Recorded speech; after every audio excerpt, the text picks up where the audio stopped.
Hello and welcome to this episode of Ritter's Rant. Today, I'll be expounding on the concept of hybrid diplomacy. Um, what brought this notion into my mind? Well, because we live in a day and age where diplomacy seems to be a long lost art, especially as practiced by the United States.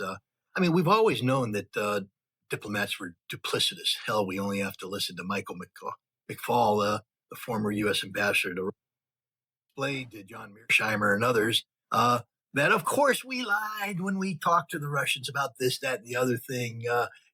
Get your big boy pants on. That's the real world. So we know that diplomacy is full of duplicity.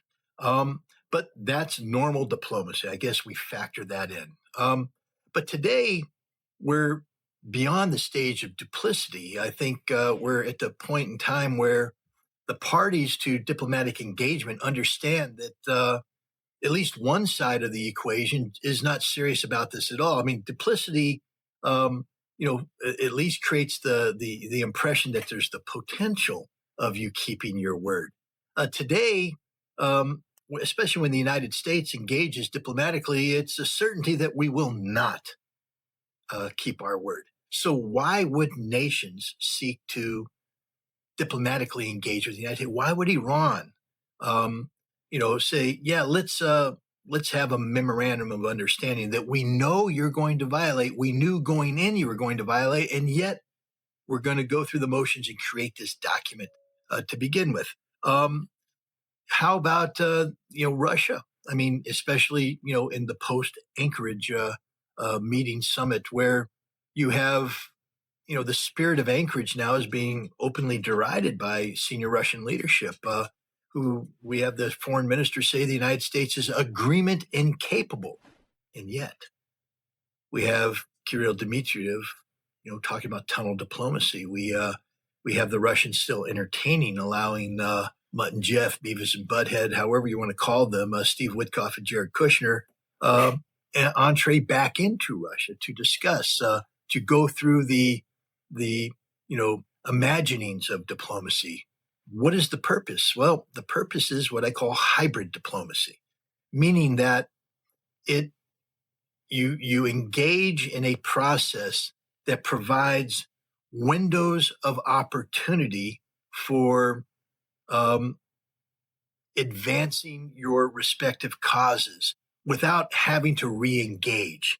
You basically are opening up a door to a pathway that isn't going to take you to the finish line, but will allow you to have a pause in whatever chaos that diplomacy normally seeks to bring order to have a pause to recharge your batteries, or in the case of J.D. Vance when he speaks of the MOU, to get oil back into the oil storage.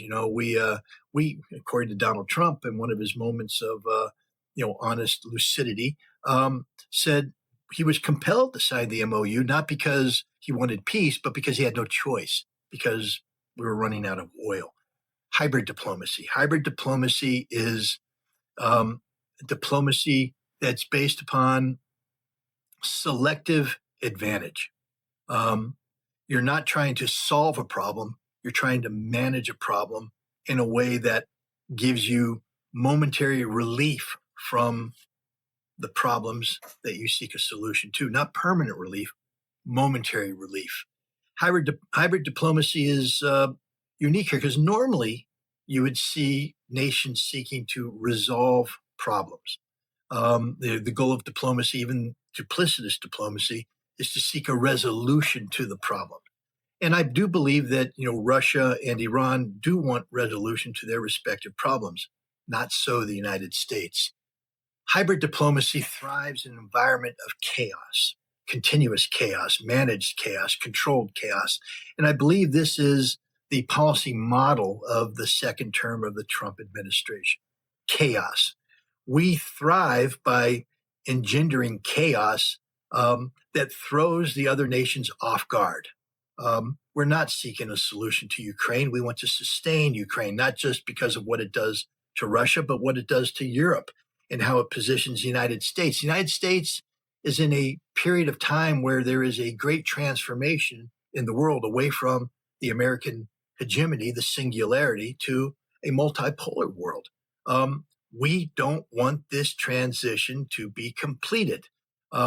If we seek to solve problems, we create stability, we engender predictability that allows for this transformation to occur on a normative timeline. We don't want that. We want to disrupt it as much as possible. And we do this through policies that create chaos. Our job is to be disruptive of the global order. This is the design of, again, controlled chaos. And we're being disruptive in Europe. We're being disruptive in Russia. We're being disruptive in the Middle East. Now, Russia and Iran and China, to a certain extent, recognize this, understanding that there can be no resolution to these problems so long as the United States embraces this policy of controlled chaos. So how do you manage this from their perspective? Hybrid diplomacy. You go through the motions of diplomacy. You create the opportunities for momentary moments of relief from the chaos. And the United States accepts this, meaning that we understand that there comes a moment where we have to have the cycle of chaos tend towards stability, a moment window of opportunity, for instance, with Iran, for them to sell 60 million barrels of oil and injecting much needed revenue stream into an economy that's otherwise suffering. We allow this to happen. We allow moments of economic relief for Russia so that we sustain this. But then we go back to engendering chaos, hence the Ankara NATO summit, where Donald Trump reversed course. It's not a permanent reversal. Donald Trump is playing the wave of economic ups and downs that are being manipulated for his personal economic benefit. He's playing this by managing the chaos. In order to manage the chaos, though, it can't be a permanent state of chaos. There must be a safety relief valve. Hybrid diplomacy is that safety relief valve. Anyways, that's my rant. Next time a thought crosses my mind, I'll be sure to let you know.